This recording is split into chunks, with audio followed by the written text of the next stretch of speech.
ते मध काहीतरी परदेशातून बोलवण्यात येत होतं. त्यामुळे त्या मधामध्ये व्हायग्रा किंवा काय टाकून देण्यात येत होतं आपल्याला ते पण माहीत नाही. तर याची व्याप्ती मोठी असू शकते की यांना अशा प्रकारचे उत्तेजक द्रव्य कुठून मिळत होते. हे मध जे आणलं जात होतं ते खरोखरच केवळ मध होतं की त्याच्यामध्ये काही मिक्स करून परदेशातून इम्पोर्ट केलं जात होतं.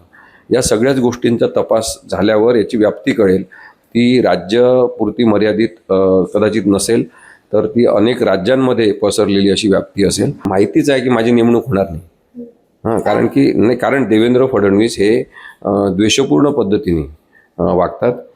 संविधान, लोकशाही आणि केवळ कायद्याच्या चौकटीत काम करणाऱ्यांचा ते राग करतात आणि त्यामुळे ते माझी नेमणूक करणार नाहीत. माझी नेमणूक त्यांनी करून दाखवावी. त्यांच्या मनाचा मोठेपणा असेल तर मी जरूर त्यांच्या विश्वासाला पात्र ठरेन. बंधुबाबा अशोक खरातचे प्रकरणामध्ये आता SIT समोर नवीन पेच निर्माण झालेला आहे. यामध्ये अजय मिसर जे ज्येष्ठ विधिज्ञ आहेत त्यांनी ही केस लढण्यासाठी नकार दिलेला आहे. मात्र आता याच विषयावरती असीम सरोदे, ॲडव्होकेट असीम सरोदे आता आपल्या सोबत आहेत. काय सांगाल तुम्ही? आज फेसबुक पोस्ट केलेली आहे. या प्रकरणी सरकारी वकील मिळत नाहीये खरातच्या प्रकरणी, काय वाटतंय या संदर्भात? मला असं वाटते की अशा प्रकरणामध्ये अत्यंत कायद्याचा अभ्यासक असलेल्या संवेदनशील वकिलाची नेमणूक झाली पाहिजे. ॲडव्होकेट अजय मिसार हे माझे मित्रच आहेत, ते अभ्यासू आहेत, परंतु त्यांच्यावर सध्या कामाचा ताण आहे. अनेक महाराष्ट्रातल्या कोर्टांमध्ये त्यांच्यावर केसेसचा भार टाकण्यात आलेला आहे. त्यामुळे कदाचित त्यांनी केस चालवण्यास असमर्थता दर्शवलेली आहे. या प्रकरणामध्ये केवळ बंधुबाबा अशोक खरात हाच नाही, तर साधारणतः 37 आमदार जे आजी आणि माजी आहेत, काही जण मंत्री आहेत, हे लोक इन्व्हॉल्व आहेत की काय अशी शंका घेण्यात येत आहे. आणि त्यामुळे हे प्रकरण केवळ अशोक खरातच्या बंधुगिरीबद्दल नाही, तर अनेक राजकीय नेत्यांनी त्याला प्रस्थापित करण्यामध्ये जो हातभार लावला आहे त्याबद्दल आहे. आणि म्हणून अशा प्रकरणामध्ये केवळ शिक्षा होणं एवढाच उद्देश नसला पाहिजे, तर या गुन्ह्यांची उकल होऊन त्याची प्रक्रिया कशी झाली आणि त्या प्रक्रिया आणखी कुठे कुठे सुरू आहेत महाराष्ट्रात अशा स्वरूपाची सुद्धा मांडणी झाली पाहिजे. तशा पद्धतीने केसचा निकाल लागणं आणि शिक्षा होणं ही खूप आवश्यक गोष्ट आहे. अंधश्रद्धा निर्मूलनासंदर्भात जो जादूटोणा विरोधी कायदा आहे, तो कायदा अस्तित्वात येऊन आता 12 ते 13 वर्ष झालेली आहेत, पण अजूनही कायद्याची नीट अंमलबजावणी व्हावी म्हणून कायद्यासाठी नियमच करण्यात आलेले नाहीत. इतकी सरकारची उदासीनता याच्याबद्दल आहे. तुम्ही पोस्टमध्ये नाराजी देखील व्यक्त केलेली आहे. जे मुख्यमंत्री म्हणतात दरवेळी की राजकारणमध्ये आणू नका, त्याचमध्ये कुठेतरी सरकारी वकील नेमण्यामध्ये किंवा यामध्ये देखील राजकारण आणलं जाते असं तुम्ही? विशेष सरकारी वकील म्हणून नेमणुका ज्या होतात त्या राजकीय स्वरूपाच्याच असतात, हे आत्तापर्यंत आपल्या लक्षात आलेलं आहे. आणि याचं उदाहरण मी तुम्हाला सांगतो. जेव्हा स्वारगेट बस स्टेशनवर बसमध्ये एका मुलीवर झाला आणि तिच्यातर्फे आम्ही तिला मदत करण्याचा सातत्याने प्रयत्न करतो आहे, विक्टीमची बाजू आम्ही मांडतो.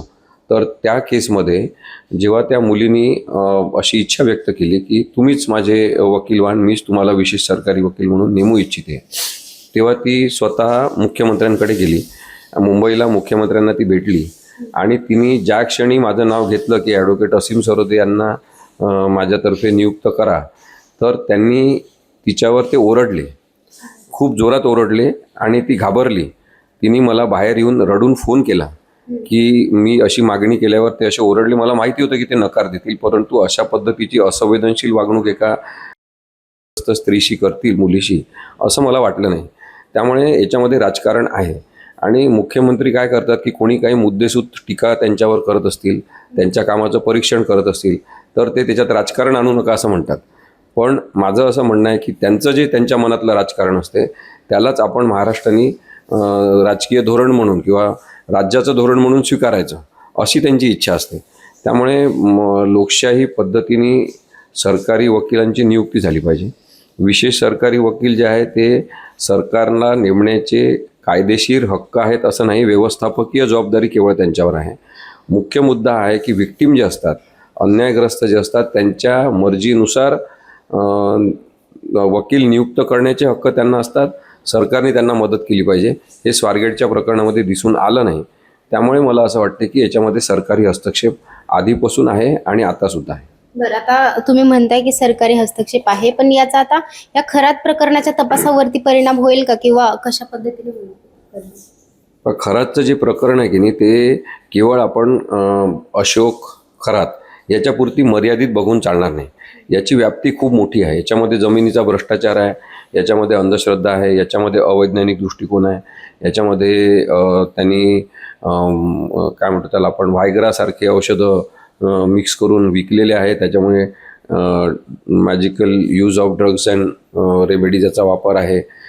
या सगळ्या गोष्टींचा विचार केला तर खूपच बहुआयामी स्वरूपाचं हे प्रकरण आहे.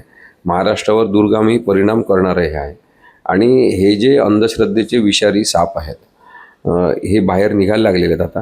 तर यांच्या संदर्भात कार्यवाही होताना म्हणजे आपण पाहिलं आता नाशिक पोलीस सुरुवातीला कार्यवाही याच्यावरची करत होते.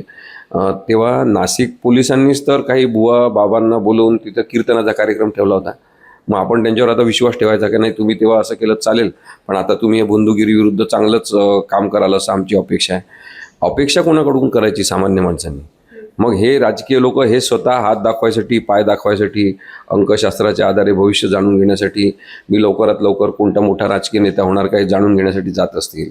काही स्त्रिया ज्या स्त्री मुक्तीसाठी काम करतात आणि त्या नेत्या होतात आणि मग त्या मानत नसतील बुवाबाजी, पण त्यांना असं वाटते की मी माझ्या नेत्यांना बुवाबाजी करणाऱ्या माणसाकडे नेलं आणि त्यांच्या आंतरिक सुख त्यांना प्राप्त करून दिलं की तुम्ही लवकरच मुख्यमंत्री होणार, तर मला चांगलं पद मिळेल अशी त्यांची इच्छा असेल. आणि आता त्या किती सांगत असतील की मी बुवाबाजी मानत नाही वगैरे, त्याला काय आपण महत्त्व द्यायचं?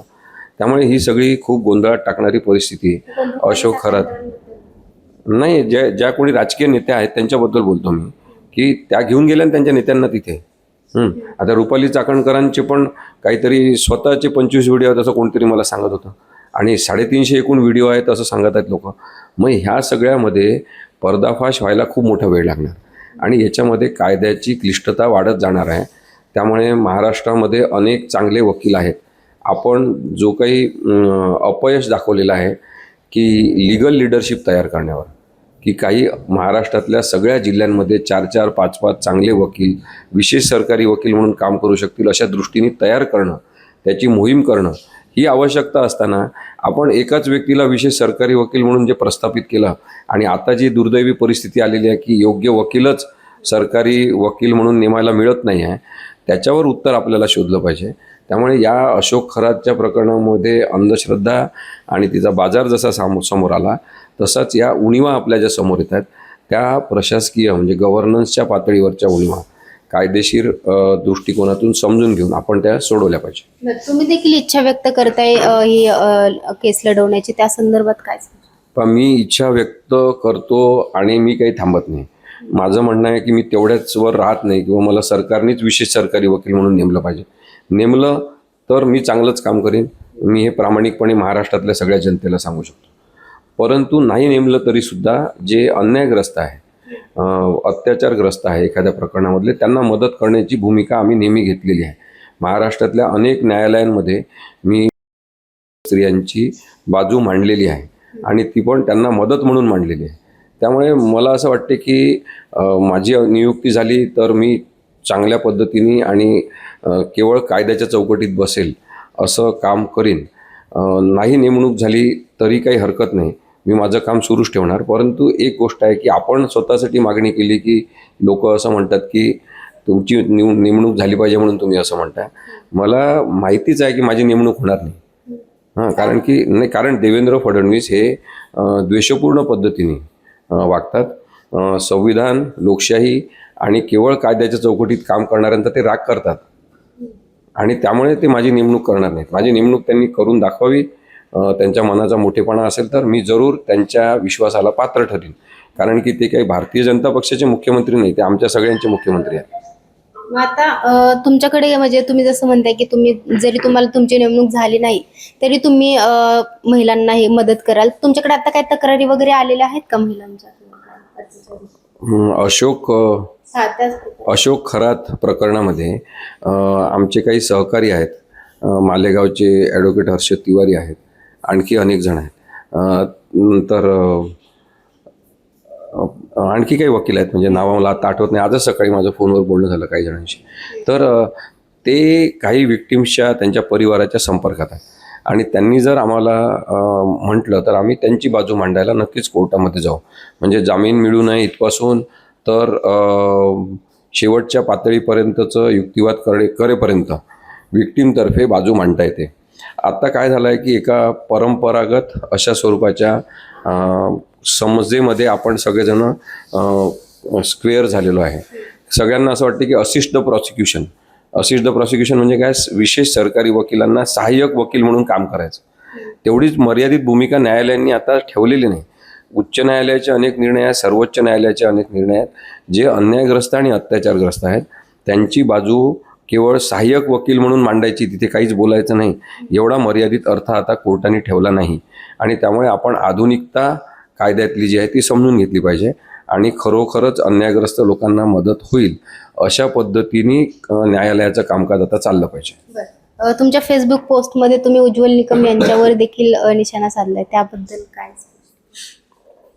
उज्ज्वल निकम यांच्याबद्दल काही मला टीका करायची नाही, परंतु त्यांच्याबद्दल महाराष्ट्रातले सगळेच लोक जाणतात की कशा पद्धतीने संधी साधू पद्धतीने त्यांनी प्रत्येक संधीचं सोनं केलेलं आहे.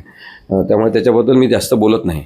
परंतु मला हे वाटते की त्यांच्यासारख्या माणसांनी आता वरिष्ठ पदावर गेल्यावर निदान असं करायला पाहिजे की काही चांगल्या वकिलांची निर्मिती झाली पाहिजे. यासाठी त्यांनी लिगल ब्रेन डेव्हलपमेंटच्या संदर्भात काम केलं पाहिजे आणि स्वतःचा दुराग्रह सोडला पाहिजे की मी कुठेही असलो तरी मीच विशेष सरकारी वकील राहणार, हा आग्रह त्यांनी सोडला पाहिजे. आता शेवटचा प्रश्न, काय वाटतं या प्रकरणामध्ये चौकशी योग्य पद्धतीने होत आहे का किंवा होईल का पुढे? चौकशी योग्य पद्धतीने होत आहे की नाही आता सांगता येणार नाही, कारण की हे प्रकरण काही नाशिकपुरती मर्यादित नाही, हे प्रकरण मुंबईपुरती किंवा पुण्यापुरती मर्यादित नाही, याची व्याप्ती खूप मोठी असू शकते. त्यानंतर जे काही मध कोणतं तरी बोलवण्यात येत होतं, 9 लाख रुपये काहीतरी किमतीचं, म्हणजे 1 किलोचे 9 लाख असं काहीतरी होतं मधाची किंमत, मला नक्की माहीत नाही. ते मध काहीतरी परदेशातून बोलवण्यात येत होतं, त्यामुळे त्या मधामध्ये व्हायग्रा किंवा काय टाकून देण्यात येत होतं आपल्याला ते पण माहीत नाही. तर याची व्याप्ती मोठी असू शकते की यांना अशा प्रकारचे उत्तेजक द्रव्य कुठून मिळत होते. हे मध जे आणलं जात होतं ते खरोखरच केवळ मध होतं की त्याच्यामध्ये काही मिक्स करून परदेशातून इम्पोर्ट केलं जात होतं. या सगळ्याच गोष्टींचा तपास झाल्यावर याची व्याप्ती कळेल. ती राज्यपुरती मर्यादित कदाचित नसेल, तर ती अनेक राज्यांमध्ये पसरलेली अशी व्याप्ती असेल.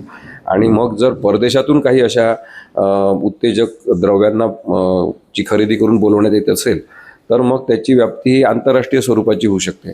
म्हणून त्यावर अवलंबून आहे की पुढच्या चौकशीमध्ये काय काय माहिती येते आणि राजकीय इच्छाशक्ती किती आहे. अशोक खरातला शिक्षा झालीच पाहिजे आणि या प्रकरणाचा तडा लागलाच पाहिजे अशी राजकीय इच्छाशक्ती असेल तर मग नक्कीच त्याच्यामध्ये न्याय होताना आपल्याला दिसेल. सरकारी वकील म्हणून तुम्ही ज्यांच्यावरती अन्याय झालाय त्यांना दिलासा देणार का? मी नेहमीच जे अन्यायग्रस्त आहे त्यांना मदत करण्यासाठी तयार आहे. 26-27 वर्षापासून मी वकिली क्षेत्रात आहे आणि मी अनेक लोकांना मदत करण्याची भूमिका ठेवलेली आहे. त्यामुळे आत्तासुद्धा अशोक खरात प्रकरणातले काही विक्टिम्स, त्यांचे परिवारातले लोक हे आले तर आम्ही त्यांना नक्कीच मदत करणार आहोत. धन्यवाद सर. तर एकूणच आपण पाहतो या प्रकरणामध्ये आता सरकारी वकील मिळत नाही आणि ही अत्यंत गंभीर बाब आहे. मात्र यामध्ये जर मला सरकारी वकील म्हणून माझी नेमणूक झाली तर मी या प्रकरणामध्ये प्रामाणिकपणाने काम करेल आणि सर्व ज्यांच्यावरती अन्याय झालाय त्यांना न्याय मिळवून देईल अशी देखील प्रतिक्रिया असीम सरोदे यांनी व्यक्त केली आहे. Snehal Ningre, Maharashtra Times online.